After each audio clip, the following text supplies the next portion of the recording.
स्वर निवेश।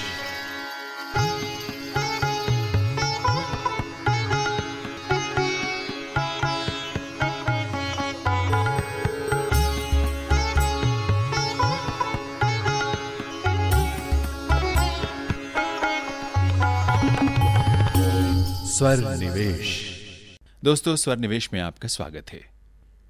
आज हम सबसे पहले बात करेंगे भारत के सबसे युवा प्रधानमंत्री की। जी हां, राजीव गांधी, जो मूलतः पायलट होने में ही अपनी खुशी और करियर का सपना देखते थे। उन्होंने इंडियन एयरलाइंस में पायलट का काम भी किया। 20 अगस्त 1944 को जन्मे राजीव गांधी फिरोज गांधी और इंदिरा गांधी के होनहार सुपुत्र थे। उन्होंने दून स्कूल देहरादून और बाद में कैम्ब्रिज यूनिवर्सिटी इंग्लैंड से पढ़ाई की।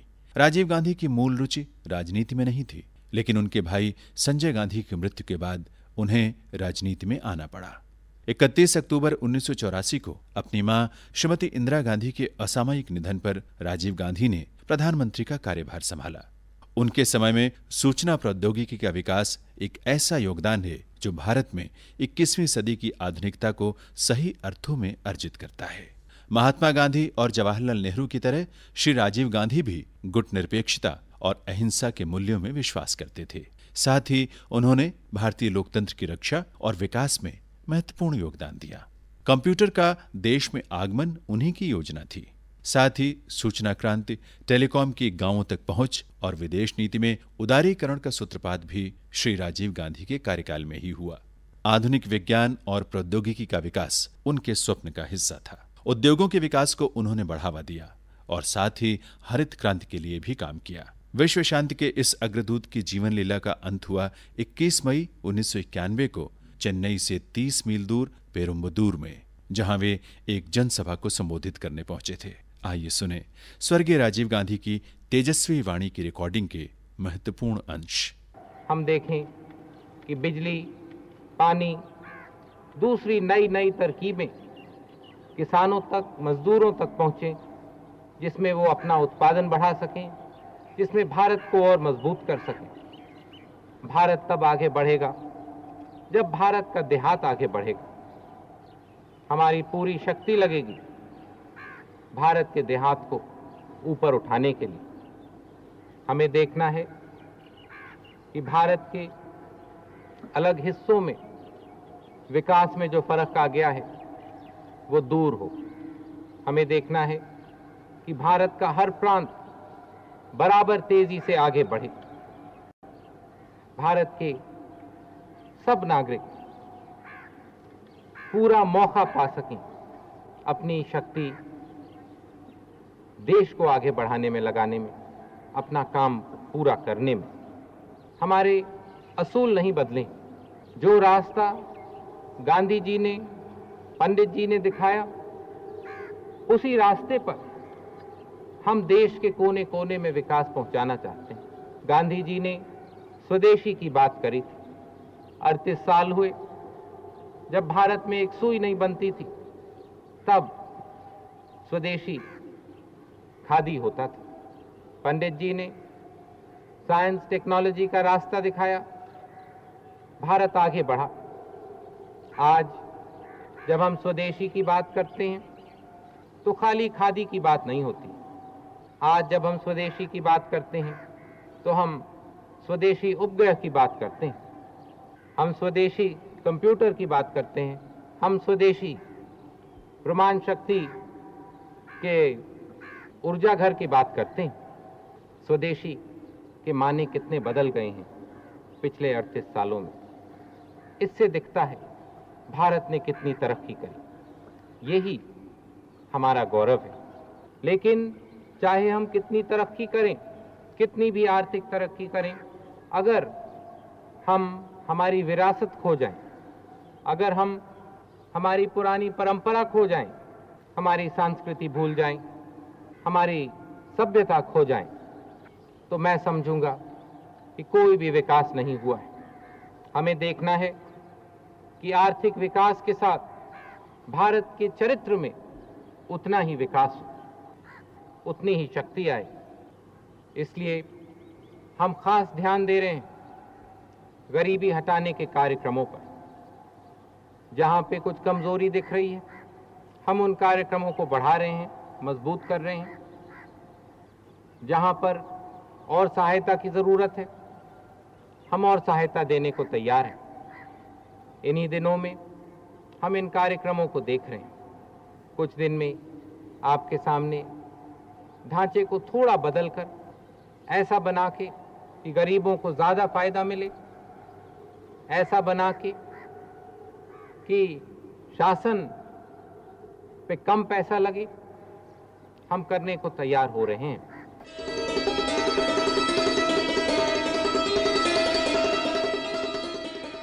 दोस्तों, अब हम बात करते हैं मराठी के कवि कुमार सेन समर्थ और 30 व 40 के दशक की अभिनेत्री शोभना समर्थ की पुत्री की।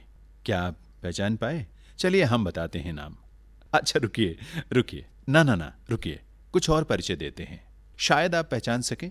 नूतन उनकी बड़ी बहन है, काजोल उनकी बेटी। उन्होंने कई मराठी, बांग्ला और गुजराती फिल्मों में भी काम किया है और हिंदी फिल्मों की सफलतम अभिनेत्रियों में से एक रही हैं। उम्मीद है अब आप जरूर पहचान गए होंगे। जी हां, तनुजा, जिनकी सर्वश्रेष्ठ फिल्में हैं बहारें फिर भी आएंगी, ज्वेल थीफ, हाथी मेरे साथी और अनुभव। 1950 में नूतन के साथ बेबी तनुजा के रूप में फिल्म हमारी बेटी से उनका फिल्मी सफर शुरू हुआ। 1960 में छबीली फिल्म में उनका पदार्पण बतौर अभिनेत्री हुआ। केदार शर्मा के निर्देशन में बनी जिस फिल्म से उन्हें पहचान मिली वो फिल्म थी हमारी याद आएगी। इसके बाद दूसरी धारा की फिल्मों में जितेंद्र के साथ तनुजा ने जीने की राह जैसी फिल्म की। पैसा या प्यार के लिए उन्हें पहला फिल्म फेयर अवार्ड मिला और दूसरा ज्वेल थीफ के लिए। आपकी मुलाकात करवाते हैं तनुजा से, एक शोख, गंभीर और संवेदनशील अभिनेत्री। आर्टिस्ट जो होता है वो अपने ढंग से अडेप्ट करता है जो कुछ भी सीखता है।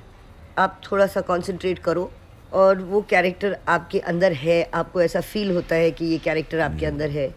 आप अपने इंस्टिंक्ट्स के हिसाब से जाइए। अगर वो है कैरेक्टर आपके अंदर तो you will get under the skin of the character automatically and then you will do, आप करोगे जो कुछ आपको करना है। एक्चुअली हिंदी में प्रैक्टिकली करियर के एंड के आसपास वन वाज जीने की राह, फिर हाथी मेरे साथी, मेरे जीवन साथी।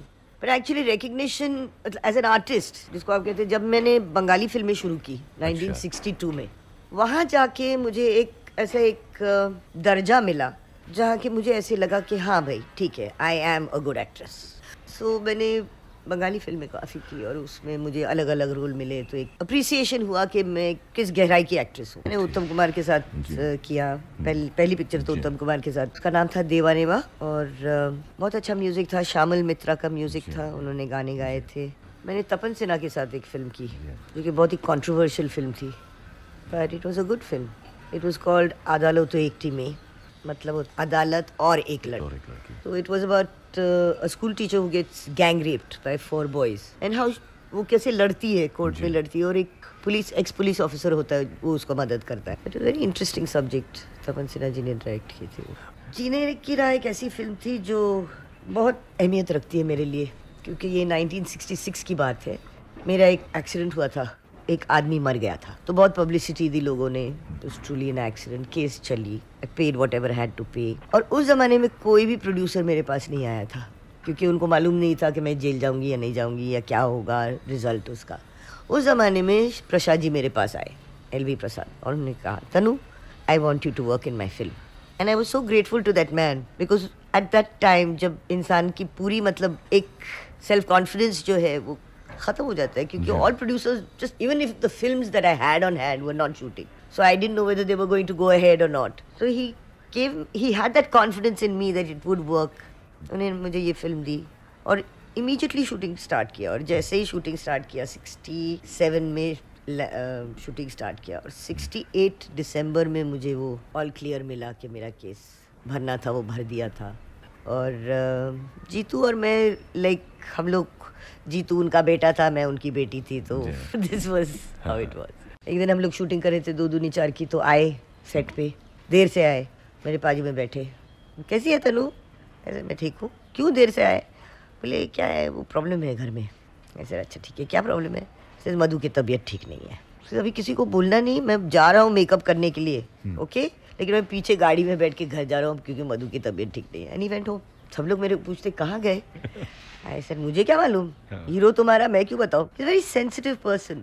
एक और फिल्म की मैंने, उनकी खुद की प्रोडक्शन थी, दूर का राही, और उसमें भी 7 बजे की शिफ्ट, बैठे थे आराम से हारमोनियम लेके, और मैं तो मेकअप वेकअप करके आई थी। मैंने कहा अभी 7 से 2 इनकी शिफ्ट है, 2 से 10 दूसरे की शिफ्ट है, तो मैंने कहा चलो हम लोग शुरू हो जाते।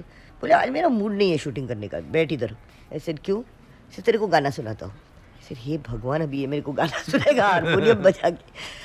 उस आदमी ने 2-3 घंटे जो मुझे रुलाया है, हे भगवान, जितने भी उनके मतलब really touching songs, I don't remember exactly कौन से, बट उस आदमी में जो एक दर्द था, इट वाज अनबिलीवेबल।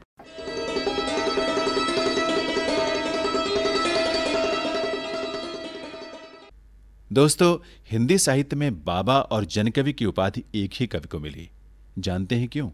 क्योंकि वे अपने गांव, अपने घर, शहर और राज्य से बाहर जनता के बीच रहे। उनका पारिवारिक नाम था वैद्यनाथ मिश्र।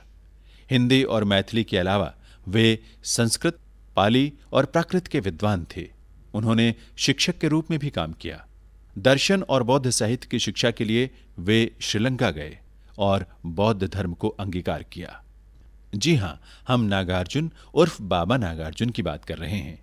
उनके प्रसिद्ध उपन्यास हैं बलचन्मा, रतिनाथ की चाची, बाबा बटेसरनाथ और वरुण के बेटे। ग्रामीण पृष्ठभूमि में लिखे ये उपन्यास आज हिंदी साहित्य की अमूल्य धरोहर हैं। मैथिली और हिंदी के इस कवि ने ट्रेनों में अपनी कविताओं की पुस्तकें बेची। नागार्जुन प्रखर राजनीतिक चेतना के कवि थे। व्यंग्य उनके काव्य का ताकत था। करुणा के इस कवि को मैथिली कविता के लिए 1968 में साहित्य अकादमी पुरस्कार मिला। इसके अलावा प्रदेश सरकार का भारत भारती पुरस्कार 1983 में मिला। उनकी प्रसिद्ध हिंदी काव्य श्रुतियां हैं सतरंगे पंखों वाली, खिचड़ी विप्लव हमने देखा, हजार हजार बाहों वाली, पुरानी जुतियों का कोरस, तुमने कहा था, आखिर ऐसा क्या कह दिया मैंने, रत्नगर्भा और मैं मिलिट्री का बूढ़ा घोड़ा। तो आइए सुने इस जनकवि बाबा नागार्जुन की कविता और उनके विचार। मैं जब काशी में पढ़ने गया दरभंगा से, तो उन दिनों संस्कृत में ही रचनाएं करता था। वो छपने का कोई प्रबंध नहीं है, लेकिन काफ़ी रचनाएं। बाद में मैथिली की तरफ रुझान हुआ और तीसरी रचना तो हिंदी में शुरू हुई, तो वो जोर पकड़ती गई। और तरुणाई के दिनों में अपने आप जो है किसी से ऐसे में प्रभावित हम नहीं हुए थे, लेकिन ये लगा और मन को अच्छा लगता था, और एक आध चीज़ छपी तो और अच्छा लगा। तो लगा कि छपने से तो एक प्रकार की मादकता आती है। उस दौर में लेखकीय समस्या या अभिव्यक्ति की समस्या के आईने में मैं जब पाता हूँ, देखता हूँ पीछे लौट करके, तो सबसे बड़ी समस्या ये थी कि हम अपनी अनुभूतियों को, जो कि तरुण मन की अनुभूतियाँ थीं, उनको सहेज करके हम कैसे सुथरे ढंग से कहें, ये पहली दुविधा थी, पहला संकट था। तो उसको हमने पार किया, इसलिए आसानी से पार किया कि संस्कृत का अध्ययन करने के कारण शब्दों का भंडार जो है मेरा कभी छूछा नहीं रहा, और इसलिए मुझे वो संकट नहीं था। प्रकाशन के लिए तो मैं उतना आतुर था नहीं, क्योंकि हमारे निकट के मित्रों जो युवक मित्र थे, उनको रचनाएं तरुण मित्रों को अच्छी लगती थी, तो हमारे मन में आस्था जमती गई, भाई ठीक है। अपनी रचना धर्मिता के प्रति आस्था पैदा हो जाने पर फिर मैं ये टटोलता रहा कि क्या चीज़ें किस तरह से कहनी चाहिए। और मैं स्पष्ट कहूँ तो वादों के बारे में तो बाद में जो है हमारा, लेकिन उसमें कुछ नहीं था, बिल्कुल जिसको सिलपट कहेंगे ये था। यही समस्या थी कि चांद देखा है, सही ढंग से कह जाऊँ, नदी बह रही है तो कह जाऊँ। तो उसको अगर मैं अपने को तसल्ली हो, आत्मा को परितोष हो अपने को, वो मैं अगर कह देता था तो मुझे लगता था कि सार्थकता का पहला सोपान में पार कर गया। मुझे याद आता है कि 30-32 के युग में, जबकि सत्याग्रह का आंदोलन बहुत चरम पर था, सविनय अवज्ञा भंग आंदोलन उसका नाम हुआ करता था, उन दिनों काशी में था। और मैं दैनिक आज जो तब का था, जिसके परारकर जी जिसके प्रधान संपादक थे, उनकी प्रखर और राष्ट्रीय और सामयिक और बहुत ही ज्वलंत टिप्पणियां पढ़ा करता था। तो वो समय था जब उससे मुझे राष्ट्रीयता के अंकुर हमारे अंदर पैदा हुए, और मैं समझता हूँ कि मैं तुरंत जुड़ गया था उससे। अब ये है कि उसमें कई सेट थे, परंतु ये स्पष्ट है, सभी जानते हैं कि पराड़कर जी की भावधारा जो थी वो तिलकायित थे, माने वो पराड़कर जी तिलकपंथी थे। तो गांधी जी की नीतियों की आलोचना भी करते थे, तारीफ भी करते थे, सब था, संतुलन मेंटेन करते थे। तो उससे लगता है कि हमारे ऊपर यह असर पड़ा है कि हिंसा और अहिंसा कोई खास मुद्दा नहीं है, बल्कि मानवीयता को आगे बढ़ाने वाली जो रचना धर्मिता है वही खास मुद्दा है। ये अभिव्यक्ति का विकास जब मेरे सामने था तो कोई दिक्कत नहीं हुई थी, क्योंकि संस्कृत की इतनी संपन्न परंपरा मुझे मिली थी कि मुझे कभी ये संकट नहीं हुआ कि मैं अमुक भाव को कैसे व्यक्त करूं। तो अब देखिए, ये 16 मात्रा के छंद हैं। अम्बल धवल गिरी के शिखरों पर बादल को घिरते देखा है, छोटे छोटे मोती जैसे उसके शीतल तुहिन कणों को, मान सरोवर के उन स्वर्णिम कमलों पर गिरते देखा है, बादल को घिरते देखा है। तुंग हिमालय के कंधों पर छोटी बड़ी कई झीलें हैं, उनके श्यामल नील सलिल में समतल देशों से आकर पावस की उमस से आकुल तिक्त मधुर विषतंतु खोजते हंसों को तिरते देखा है, बादल को घिरते देखा है।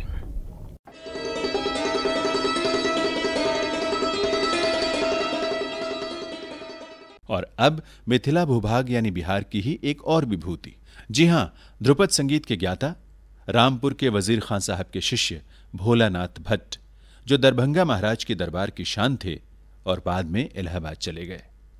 उनके गायन के बारे में सुप्रसिद्ध संगीत मर्मज्ञ B.R. देवधर ने लेख लिखकर उनकी सराहना की थी। देवधर साहब ने एक व्यक्तिगत मुलाकात में उनसे धमार, टप्पा, ख्याल और ठुमरी गायन सुना। श्री भोलानाथ भट्ट ने अपने गाए रागों की स्वरलिपि B.R. देवधर साहब को दी। धार्मिक प्रकृति के इस गायक का शास्त्रीय संगीत को अप्रतिम योगदान है। आइए सुने इतिहास के इस अनमोल धरोहर को। ख्याल जो है ये 4 घराने में 4 किस्म से गाया जाता है। अब एक जैसे किसी राग का ख्याल है, अब जैसे बिहार का ख्याल है या हेमन का ख्याल है, कल्याण का ख्याल, किसी राग का भी है, तो उसी राग को एक घराने में गाते थे और दूसरे घराने में उसी को दूसरी तरीके से गाते थे, तीसरे घराने में तीसरे तरीके से, और चौथे घराने में चौथे तरीके से। विस्तार और आलाप, विस्तार कोई दूसरी चीज नहीं है। अगर गाने के पहले जिस चीज का विस्तार होने लगेगा उसका नाम आलाप हो जाएगा, और वही विस्तार अगर से गाना गा के शुरू करके और फिर करेगा तो उसी का सुर विस्तार नाम हो जाता है। गाना हमारे यहाँ तो बचपन से बचे खाली गाना सिखाया जाता, और कोई काम नहीं। पहले हम अपने पिताजी से सीखा। पहले हम अपने पिता से, आप समझ लीजिए कि हम कोई 18 साल की उम्र तक सीखा। 5 बरस की उम्र से हमारे यहाँ विद्या गाई जाती है। अच्छा, तो 18 बरस तो हम पिता के पास। उसके बाद उनका देहांत हो गया। जब पिता का हमारे देहांत हो गया तो हमारे मन में एक बात ही आई कि भाई हमको कुछ आगे बढ़ना चाहिए, और नहीं ऐसे रह जाएंगे। अब ठुमरी के कई अंग हैं और ठुमरी कई किस्म की हैं और उनकी कई बंदित है, ये पुरानी भी और नई भी। अब जैसे आप समझ लीजिए कि तिलक बिहारी की ठुमरी है। ठुमरी बहुत रागों में है। पहले हर एक रागों में, पहले इसमें खम्मात में तो ख्याल है नहीं, भैरवी में ख्याल है नहीं, काफी में ख्याल है नहीं। काफी के अंदर जो राग है उनके अंदर ख्याल है, भैरवी के अंदर जो राग है उनके अंदर ख्याल है। समझ गए? खम्मात के अंदर जो राग है उनमें ख्याल है, मगर खम्मात में और इसमें ठाठों में ठुमरी नहीं है। पहले पूर्वी में ठुमरी गाई जाती थी, मालकोट में गाई जाती थी, येमन में गाई जाती थी, पंजाब में ठुमरी गाई। अब एक तो जैसी ये ठुमरी है, नित बर जोरी करत मोह से नाल जावे, नित बर, ये शुद्ध खम्मात है। नित बर जोरी करत मोह से नाल जावे, जसुदा तुमरो निडर कान। इसके शब्द सुनेगा। अभी जावे न सकुचावे, रार मचावे, नित बर जोरी करत मोह से नाल जावे। इसकी कविता कैसे सुंदर है। नंद ललन बर जहारी, विविध भांत अपनी हटक मनन लाव, छल की बतियाँ करके घटियाँ चूत बैया अंग लगाव। तु जन्नता तु जन्नता तु जन्नता न सब, नित बर जोरी करत मुँह से न लजाव, जसुदा तुमरो निबट कान। बान मारत सजनी कहती लटक चलत चाल, मद जो बन माती अलगुमान ढारत कहती नैन, चंद्र बदन मृग नयनी मृदु बयनी शोभाधर तत जरी पर तत रंगीली छबीली रतिली याद ललन पिया वारी वारी नार नार नहीं नो कमुत ज्ञान मधुर सुगर बान प्राण मारत तजनी कैसी नयन पा। बंदिश देखिए काली, अक्सर की बंदिश देखिए इस तरीके से ये ठुमरियाँ जो पुरानी है जो आपको सुना रहा हूँ अभी मिलती नहीं है।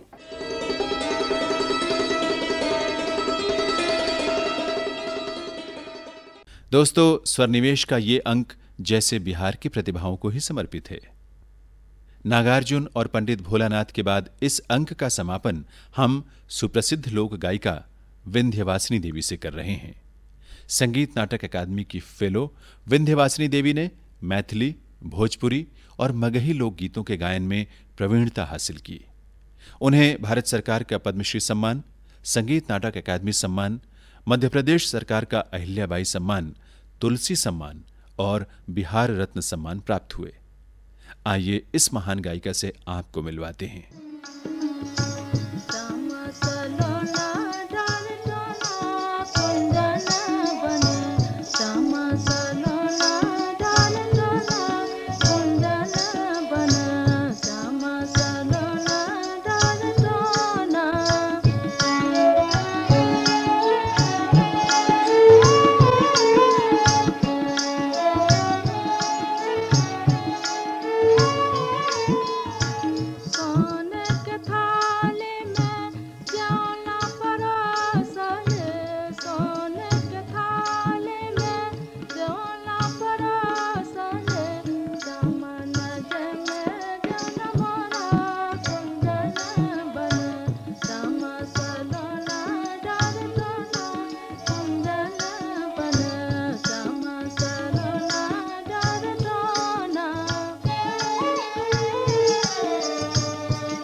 और अब अनुमति दें।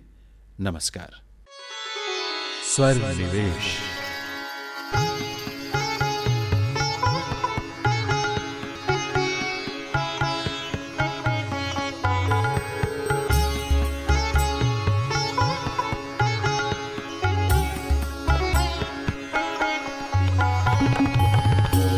स्वर निवेश।